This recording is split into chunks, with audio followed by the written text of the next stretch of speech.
Welcome to Third Time's a Charm, where three women explore the beauty of life's third chances. We're here to share our journeys, lessons, and laughs as we navigate life's twists and turns. Whether it's love, career, or personal triumph, we believe that it takes that third try to truly get our stride. Join us as we tell stories of resilience and growth, because here on Third Time's a Charm, every setback is a setup for a comeback. Welcome to the podcast where the third time is the charm. I'm Agnes. I'm Alyssa. I'm Amaya. So today, kind of picking back off of our first episode, which was breaking cycles, we want to dive into self-sabotaging and how life is short. So I want to start off this episode by first defining what self-sabotaging is according to the internet. So I'm asking Alyssa to give us that definition. Yeah, so when I was thinking of self-sabotaging, I was like, okay, what is like the perfect definition of it? Because I feel like in all of our different experiences, we all have different ways of defining it. But what I found was, so it says self-sabotage is a pattern of actions or thought patterns that hinder a person's success or overall well-being.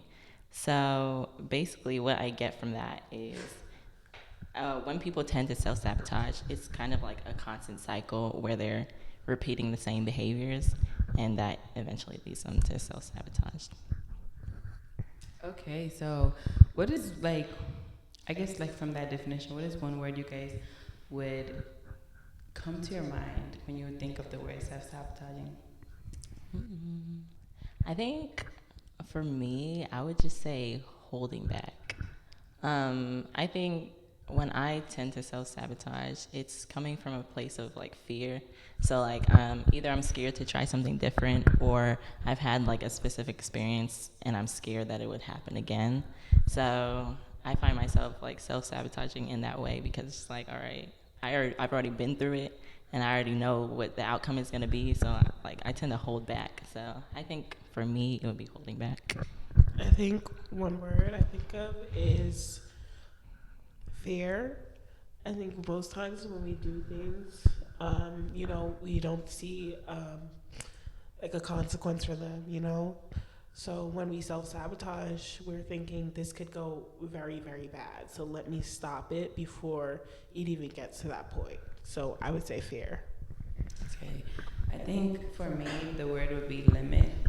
When I think self-sabotaging, I'm thinking of ways that we limit ourselves in different situations in our lives. So I think I'll just sum it up with that word, yeah. Okay. So what do you think, like, okay, so now we defined it. What do you think are some, like, personal ways that you would describe self-sabotage? So, like, with examples. That's a good question. I'm trying to think of, I don't know. So, like, what's our personal definition of it? Yes. Okay. I would say my personal definition of self-sabotaging is getting in your own way because you don't think you're deserving of the outcome of a particular situation.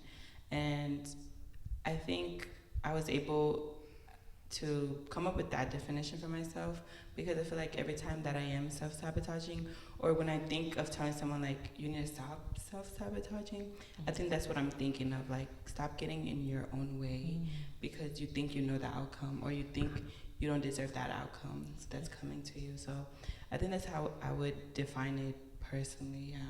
Okay. You have anything?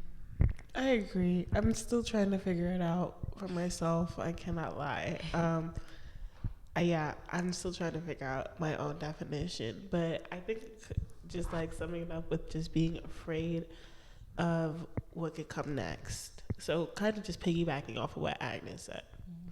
I think, okay, so when I think of self-sabotage, obviously, I think the general like example of where people tend to self-sabotage is in relationships. But I feel like for me, I do see myself self-sabotaging in relationships, but I think a bigger area where I see myself doing it is when I'm presented with different like growth opportunities.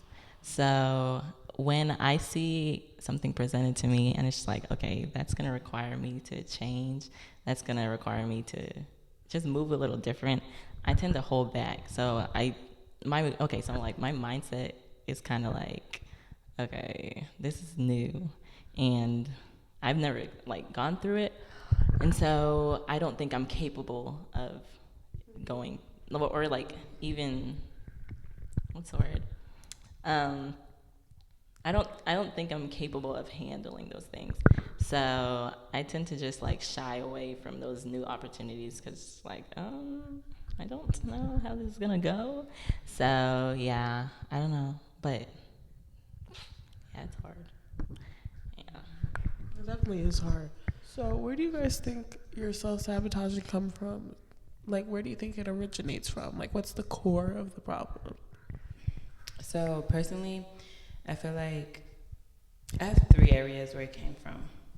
So my first area where it came from was my parents. I feel like growing up, I mean, they've gotten better at it now, but I feel like growing up, they would always tell me like I wasn't enough. And it just felt like everything I did would never amount to the person they saw that I needed to be. And so I just always felt not enough. And so that's one of the areas. And then another area is also like just bad things always happening in my life. Like every time something good would happen, like I couldn't get too excited or stay too happy because then something would come, like a storm would come in my life. And so that's another area. It's all gonna tie in at the end. But and then the last area where it came from, I feel like I'm such an open and deep person, and I've always been like that my whole life. And so like every friend group I always had, or all friends I always had, we always shared a very like deep level of friendship. And so around like middle school, high school, it's just when a lot of those people who I built those connections with like faded. And it was like out of nowhere. Like they literally just left my life with no explanation. And I was heartbroken. And it just did a number on me. And it just changed the way I interact with people now. And so like tying all those three areas together is what created my self-sabotaging ways, because in all those three areas, I always think that if I can get in ahead of the outcome, then I don't have to be as heartbroken.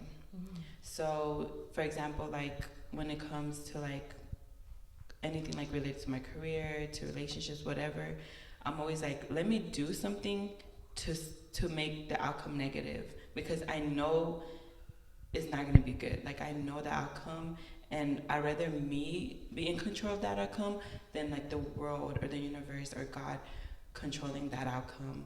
So I think that's like really like where it came from, just wanting to have that control. And so like I just get in and like I'm like let me shake up my own things before life shakes it up for me. Yeah. So, yeah. Okay, so I'd say for me, I couldn't really think of like a specific situation where it was like, oh yeah, that's where it started. But I think it's just like my overall mindset is where it stems from. So I think sometimes I go into certain things like with the mindset of like I'm too scared. So because of that I tend to hold back because it's just like I don't know what to do. So I feel like even with starting this podcast, I'll be so honest. Like when we started talking about it, I was just like, I can't do that. Like I don't have anything to say. Like what? I haven't been through enough. Like so. I think that's one of the biggest things, and it's something that I'm consistently trying to work on. I think I'm in like a stage of my life where I'm just trying to shift my mindset from I can't do that to let me just try because it doesn't hurt to try. So yeah, I and that applies to so many different areas of my life, from relationships, friendships, school, future careers. This it's just like I have to kind of like shift that mindset so I'm not so because it feels like what it feels like genuinely is like I'm stuck in a box. Like I don't feel like I can express myself to the full extent because I'm scared. And honestly, like I'll be so honest, I don't know exactly what it is I'm scared of. it probably stems from that growth experience. So when I see change, I'm just like, oh yeah, I don't know about that. So I think that's where it really comes from for me. Um, I think for me, I just have a fear of rejection, to be completely honest. So I don't do things if I don't feel like it. I think it's for me. It's as simple as that. Like I just have a fear of rejection. It like sometimes like if I see something like a job, for instance, on like LinkedIn or whatever, and it seems like really competitive, I'll be like, I'm not gonna even apply because I'm scared of getting rejected. Uh, the same thing. Well, not for relationships, because I just anyway.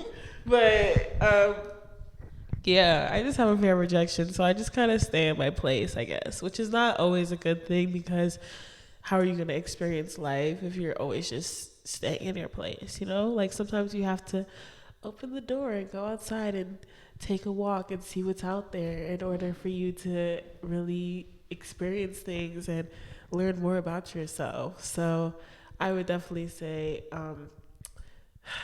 don't be scared of rejection because rejection is always going to be there and you are going to get rejected.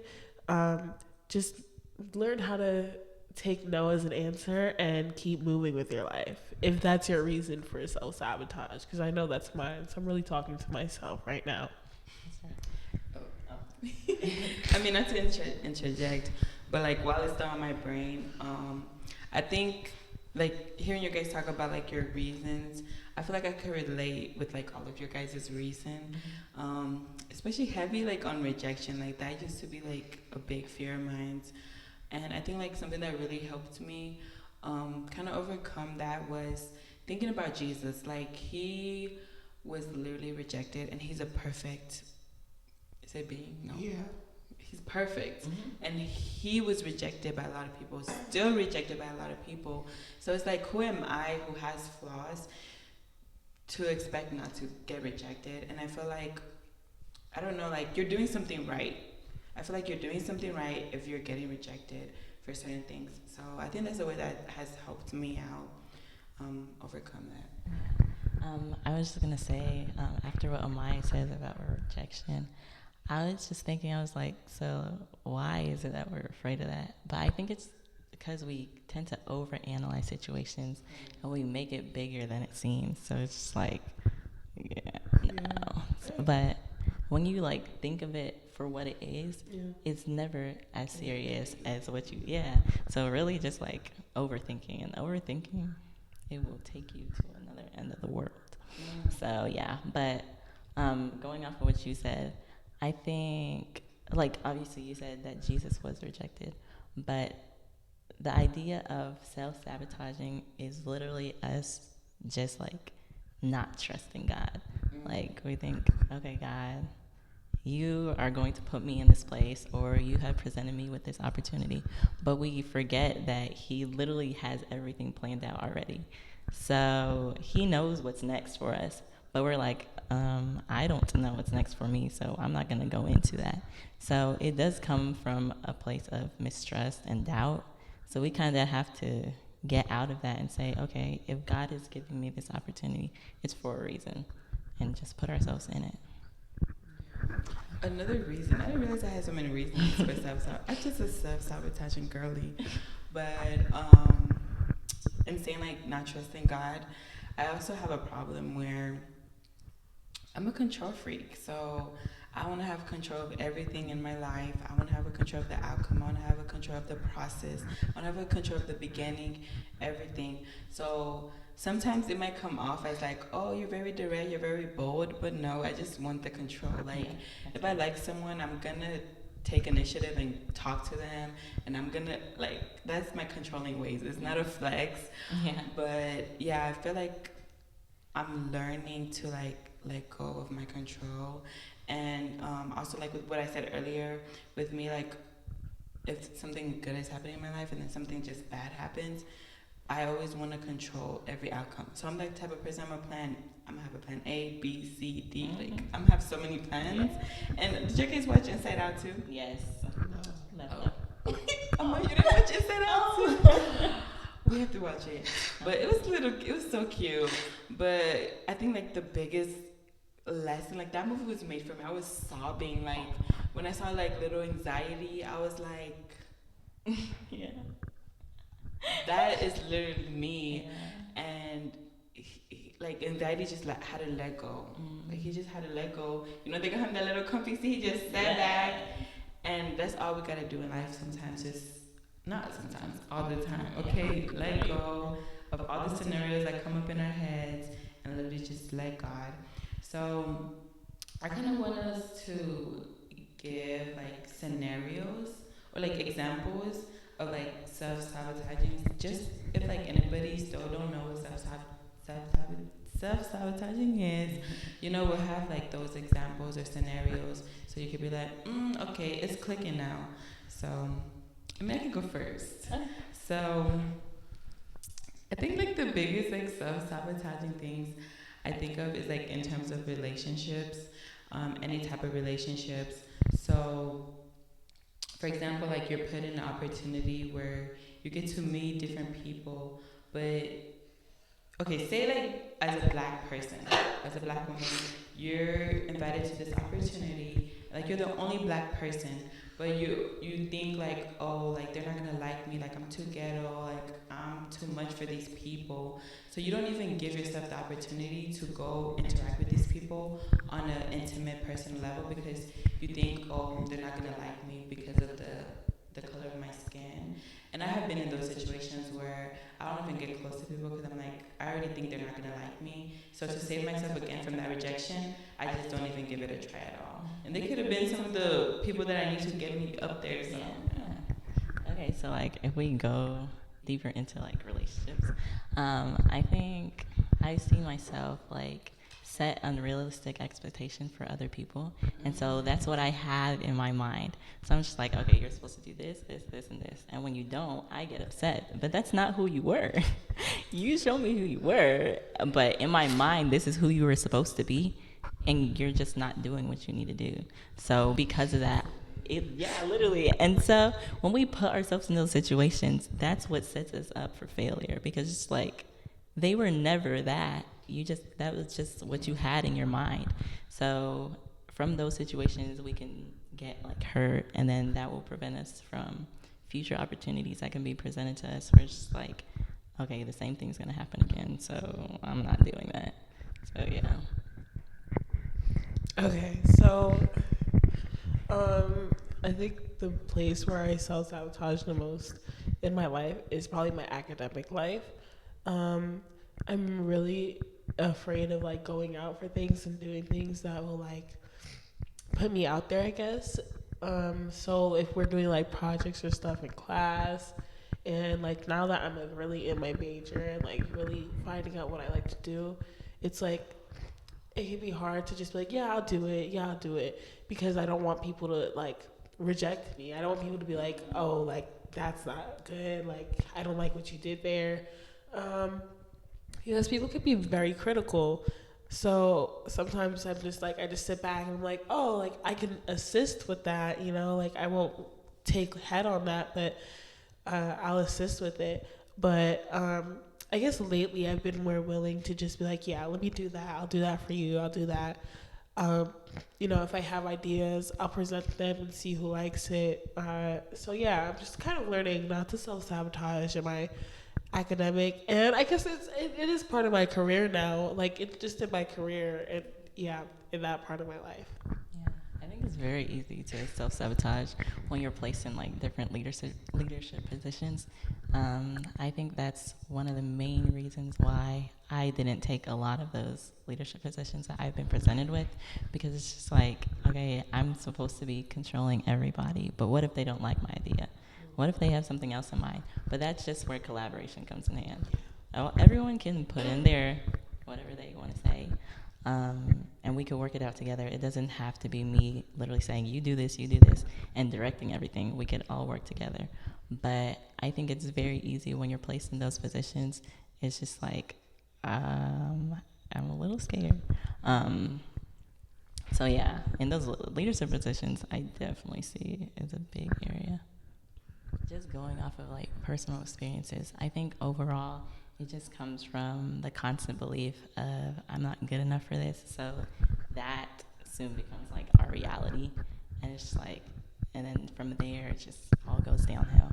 But I've seen in the past how I try to like nitpick and say, oh, yeah, I don't like that. I don't like that in order for me not to take that opportunity. Because it's like, if I can find the wrong, if I'm searching for the wrong, I'm obviously gonna, well, not obviously, but we're gonna find it because you're trying to find it.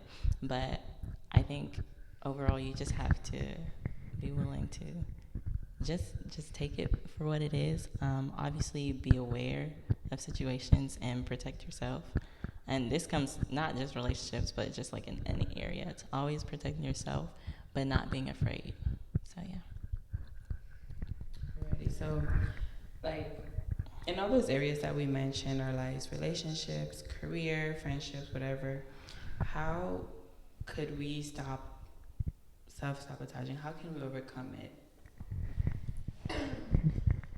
Um, think less, I guess. For me, I need to stop thinking so much about certain situations and just do it. If it, I feel like I said this the last episode, but if it makes you happy and it's something that you feel like would benefit your life, just do it. You know, there may be consequences, but I mean, there are consequences with pretty much everything. So just, weigh your options, and if it makes you happy and if you're not hurting yourself, and if this is something that you've been thinking about, just do it, because this may be a once in a lifetime opportunity. You may not get it back again. And then this is just something else that you can talk about. This is something else that you have experience on. So just go for it. Just jump in and stop overthinking so much about the whatever your situation is. Yeah. I think I touched on that a little bit earlier, but just changing your mindset about different situations and how you're going to present those situations. And just think of it as a new growth opportunity. And don't be like me, but I'm growing. But not being afraid of taking those growth opportunities, because obviously, like we said before, it was presented to us for a reason. So we just need to take those. I would say for me, I think a way to overcome, especially in terms of like relationships, I would say is what's meant to be is going to be. So in those like scenarios or examples where we tend to push people away, at least for me personally, ways that like I self sabotage in like relationships, whether it comes to like a guy, that I'm interested in, or I want to build something with him, or like even friendships that I want to build with people, I always get traumatized from my past, and I get traumatized from people leaving. And then I'm like, there's no way you actually like me. Like sometimes I'm like, there's no way you actually like me. So I find a way to just stop talking to them, or like show that I'm not interested, but I really am interested. And that's the same thing with friendships too. Like I find a way to just isolate myself and like not reach out, not talk, to see if they're gonna go away before like, but like I'm the reason why they're going away, and like not them like just like stopping to talk to me, if that makes any sense. But my thing is, and I've realized, and I think God has helped me realize that in this past year, is whoever is meant to be in your life is going to be in your life, and it doesn't matter how far you push them, they're still going to be there. And like for example, like you guys, like I feel like I've tried many times to just be by myself and like like not get close. But it's like every time there's a Maya like knocking at my door, coming in my bed, like you guys are always there, and that's like like y'all meant to be in my life.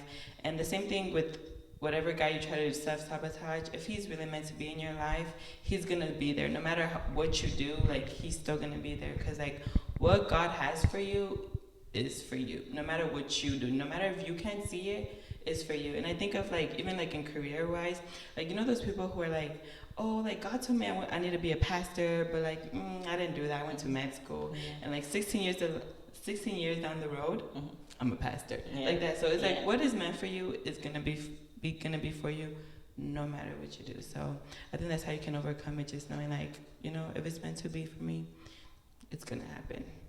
So tying in all the things that we said, I think the main takeaway in like one sentence is just not letting the past hold you back from your future.